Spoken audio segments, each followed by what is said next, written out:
안녕하세요. 월드클로즈업 이승원입니다. 지난 18일 일본 도요타 자동차의 도요타 아키오 회장이 일본을 사랑하는 내가 일본 탈출을 고려하는 것은 정말 위험하다, 이런 발언을 남겼죠. 기업을 일본에서 철수할 수 있다고 암시하면서 사실상 정부를 압박하는 그런 발언이었는데요. 이어서 이런 말도 했습니다. 강한 자를 치는 것이 사명이라고 생각하고 있을지 모르지만 강한 자가 없으면 나라는 성립할 수 없다. 강한 자의 힘을 어떻게 쓸 것인가를 봐야 한다 라고도 했습니다. 이번 발언이 나온 배경은 바로 품질 인증 부정 스캔들 때문이죠. 지난해 4월 도요타의 자회사 다이하스가 충돌 안전시험을 조작해왔다는 사실이 밝혀졌고요. 이후 일본 정부의 추가 조사 결과 1989년부터 다이하스가 에어백을 포함해서 170개 이상의 부정 인증을 해온 것으로 파악됐습니다. 무려 35년 동안 조작된 인증에 대해서 도요타는 다이하스의 인증 업무 상황을 파악하지 못했던 점에 대해서 깊이 반성한다고 밝혔습니다. 그 이후 올해 초까지 인증 부정이 확인된 차종의 출고를 중단했죠.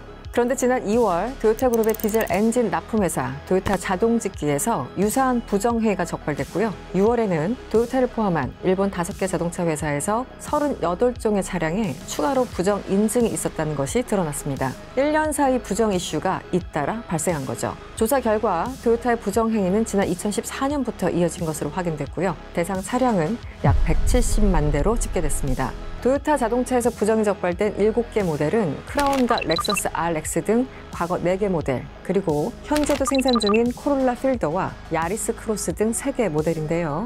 특히 코롤라는 1966년 출시된 이후에 5천만 대 넘게 생산돼서 일본의 국민차로 불리는 차종입니다. 당시 문제가 된 업체들은 품질 인증 시험을 규정대로 이행하지 않거나 허위 데이터를 제출하는 방식으로 통과했다고 알려졌죠. 일례로 에어백 성능을 테스트할 때 차량 충돌 시험이 아니라 타이머로 에어백을 작동시켜서 인증을 통과했죠. 또 보행자 보호시험 항목에서도 허위 자료를 제출한 것으로 밝혀졌습니다. 도요타는 인증 부정은 시인하면서도 차량의 안전성 문제가 없다고 주장하고 있습니다.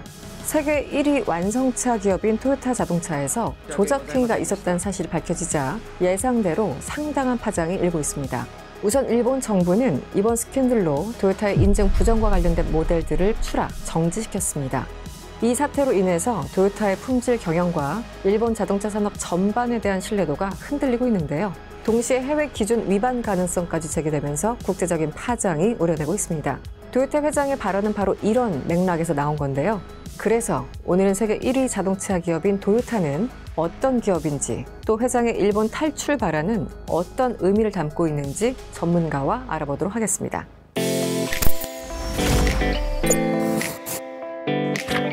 박사님 안녕하세요. 네, 안녕하세요. 네, 간단히 자기소개 좀 부탁드립니다. 안녕하십니까. 이명찬입니다. 저 전공은 일본의 외교 안보, 본래 그게 전공이었고, 네. 최근에는 이제 대학에서 일본 국제 관계론도 이제 또 강의할 예정입니다. 뭐 새삼스럽긴 하지만 도요타 하면 모르는 사람이 없잖아요. 네. 그럼에도 불구하고 도요타가 어떤 기업인지, 일본의 도요타 하면 어떤 의미로 사람들이 받아들이는지 다시 한번 좀 설명을 해주시면 어떨까요? 한마디로 말씀드리면 한국의 삼성이 어떤 의미일까요? 외국인들이 한국의 삼성이 어떤 의미입니까? 하고 묻는 거하고 같은 맥락이라고 보시면 될 것 같아요. 같은 질문이군요. 네. 사실 일본의 기업들을 보면요, 100년, 200년 된 기업들 엄청나게 많습니다. 네. 이 도요타는 이제 1930년대 후반쯤에 이제 설립이 됐다. 그렇게 보면 뭐 늦게 설립된 거라고 볼 수 있죠. 비교적 그러네요. 비교적. 네. 도요타 아키오가 지금 이제 3세대거든요. 네. 근데 지금 이제 도요타가 차지하는 비중은 한국 그러면 삼성 떠오르듯이 일본 그러면 도요타. 이런 이제 맥락인 거죠. 그리고 그동안 이제 일본의 예를 들어서 소니라든가 패나소닉 뭐 반도체라든가 이런 것들이 일본에 기라성 같은 기업들이 많았는데 다 거의 이제 존재감이 많이 사라져가지고 전 세계 시가총액 1위에서 100위까지 보면 도요타 하나만 있다 할 정도로 다른 기업들은 다 그냥 순위가 쭉쭉 빠졌단 말이에요. 네.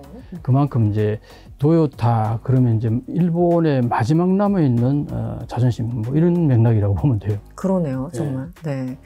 이 국민 기업이고 또 세계 기업이라는 말을 뭐 늘 들었었는데 이렇게 사실은 말도 안 되는 조작을 했다라는 게 좀 믿어지지가 않습니다. 어떻게 이런 일이 벌어진 걸까요? 이걸 이제 두 가지로 보는데요. 하나는 조작한 게 맞아요. 네. 법을 위배한 게 명백히 맞는데 또 하나는 뭐냐니까 이 규정 자체가 과연 현실에 맞느냐.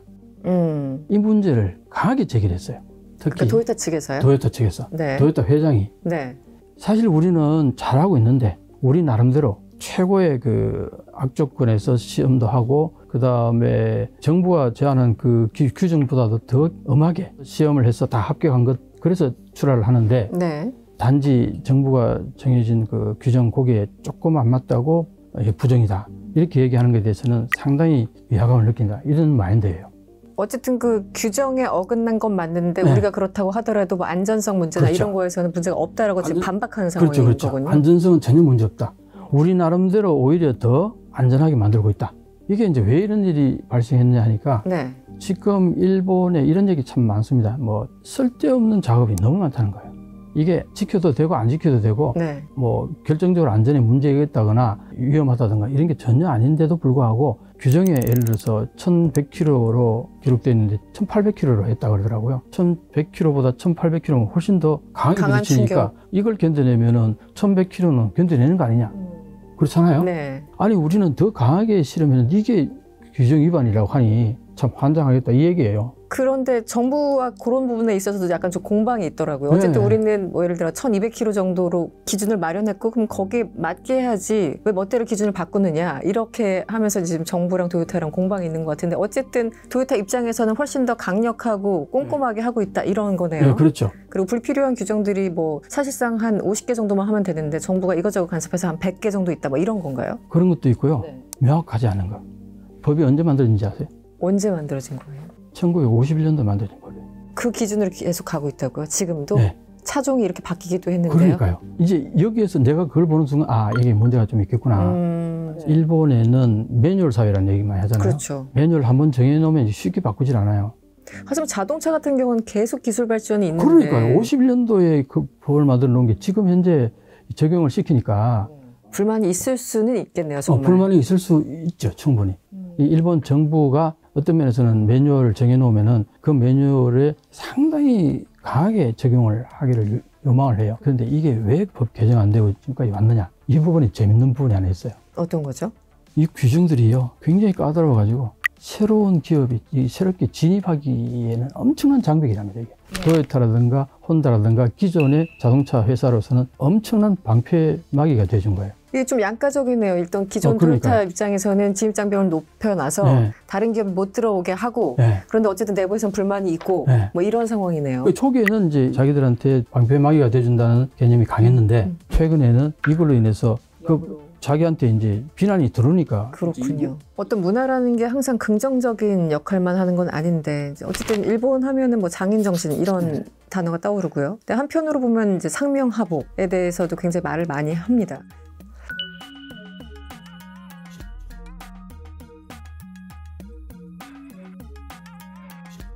이 기업에서도 혹시 이런 것들 때문에 여러 가지 또 문제가 발생했던 것은 아닌가. 이번 도요타 뭐 사건뿐만 아니라 다른 기업에서 어떤 문제가 발생하면 이 상명하복 그런 문화 때문에 계속 부작용들이 생기는 게 아니냐라는 지적이 있었는데 이번 사태도 그 맥락에서 이해할 수 있을까요? 충분히 그렇다고 봅니다. 그게 왜 그러냐? 오랫동안 사무라이 문화는 힘의 문화잖아요. 네. 힘이 세고 강한 쪽에서 주로 지시를 하거나 명령을 하게 되면 밑에서는 따라야 되는 게 이게 이제 사무라이 문화였죠. 네. 그게 오랫동안 지속되다 보니 일본 사회는 아직도 그 상명하복, 수직적인 마인드 이런 게 굉장히 있어요. 남아 있어요.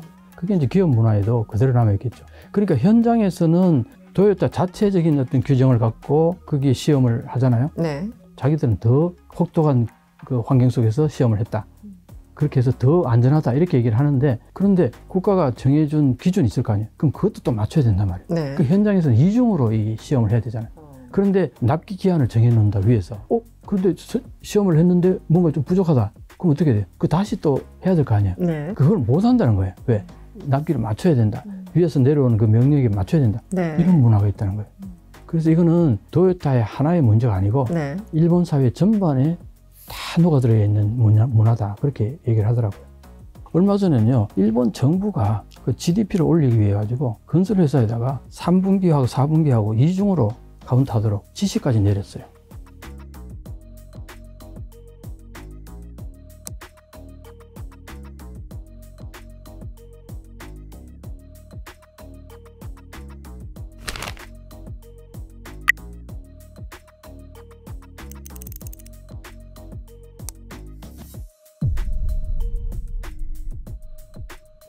그렇다면 전반적으로 일단 일본 그 자동차 업계와 혹은 경제 전반에 타격이 있을 수밖에 없겠어요. 왜냐하면 차종을 중단시키고 그랬으니까요. 당연히 있죠. 네. 주가가 20% 가까이 떨어졌어요. 20%요? 네. 완전히 치명타인데요. 치명타죠. 네. 그리고 도요타 주식을 팔아제끼는 회사들이 꽤 많이 나오고 있어요. 그리고 내부에서도 팔아제낀다는 겁니다.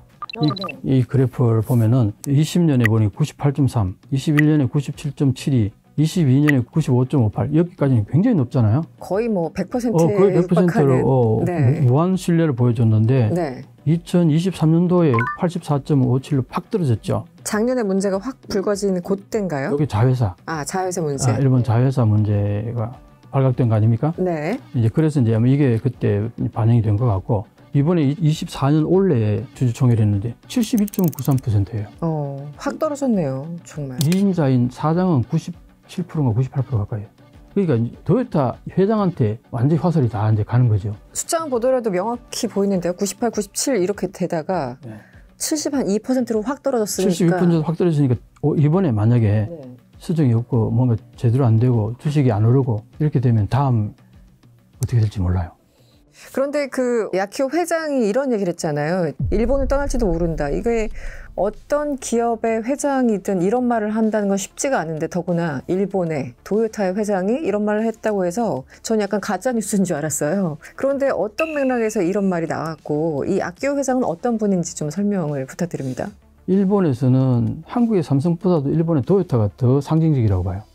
우리는 삼성 말고도 현대도 있고요. 네네. 또 다른 꽤 대기업들이 있어요. 그렇죠. 근데 일본에 지금 대기업이 뭐가 있습니까? 도요타 하나 남았어요. 네. 근데 그 도요타 회장이 정부가 너무 까탈스럽다고 보는 거죠. 그런데 이제 또 하나는 뭐냐니까 언론들이 아기처럼 달라든다는 거예요. 언론에 대한 불만을 엄청나게 얘기했더라고요. 엄청나게 전 언론의 공격을 받았나 봅니다. 예를 들어서 브레이크에 문제가 좀 있다고 나왔다 칩시다. 그러면 막 폭주 뭐 이런 식으로 글을 쓰는데 실제로 브레이크 잡으면 한 70cm 정도 더 미끌린다는 얘기예요. 이걸 가지고 폭주라 그러는 우리 언론들 보고 있으면은 참 기가 막히다. 그 다음에 조그마한 그 흠집 가지고 막 아기처럼 달라서 비난을 댓글을 다는 이 일본 풍토 질린다 이거예요.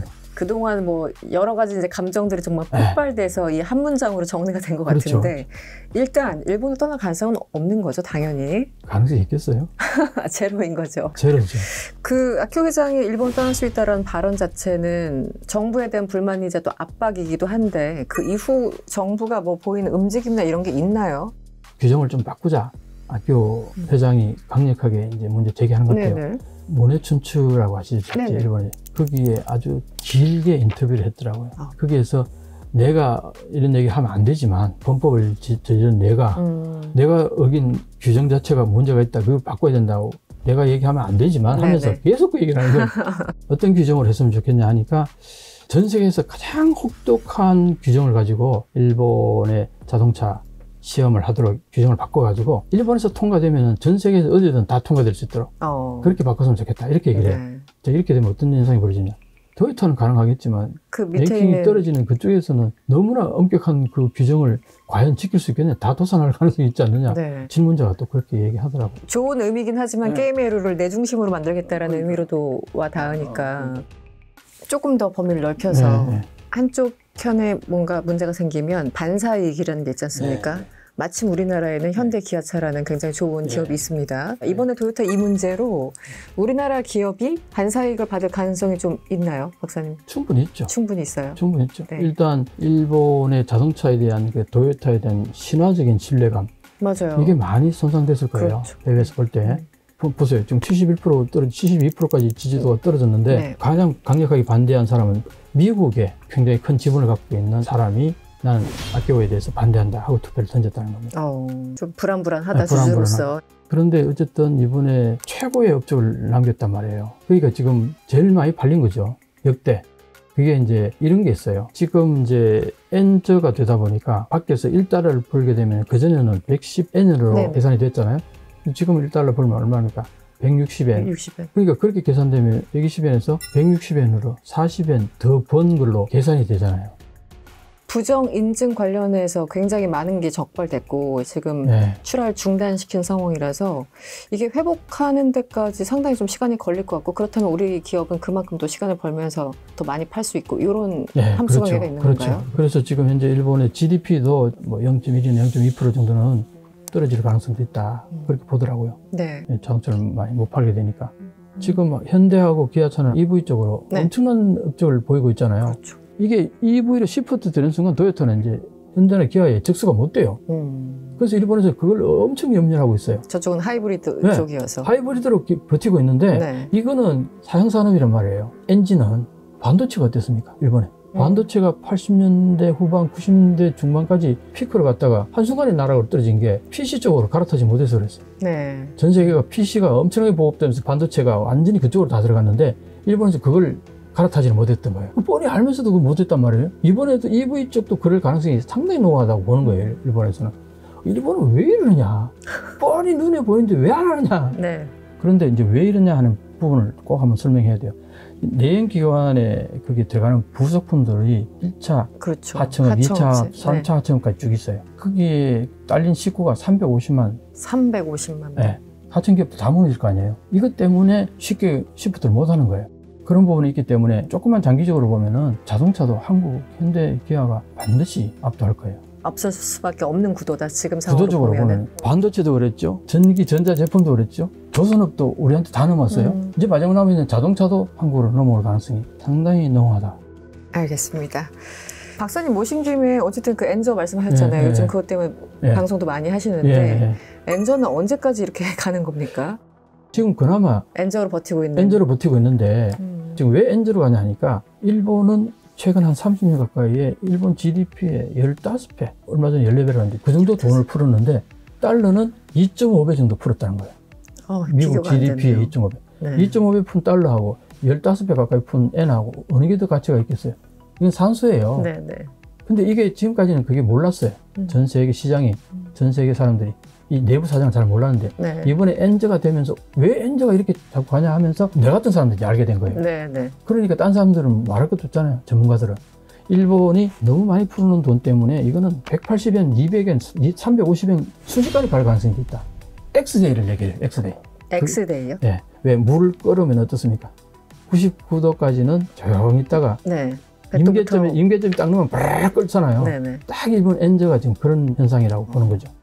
어쨌든 우리나라도 수출로 먹고 살고 일본 기업과 경쟁하는 부분이 겹치는 게 많지 않습니까? 그럼 엔저 현상이 계속되면은 어쨌든 수출 경쟁력에서 우리가 조금 더 그런 부분에 우려되는 부분은 분명히 좀 있다고 보는 네. 거죠. 예를 들어서 뭐 1달러당 350엔 되면은 일본 수출하는 그 제품들은 많이 싸질 거 아니에요. 그렇죠. 그것과 경쟁하는 우리 기업들에게는 데미지가 분명히 있을 거라고 봐요.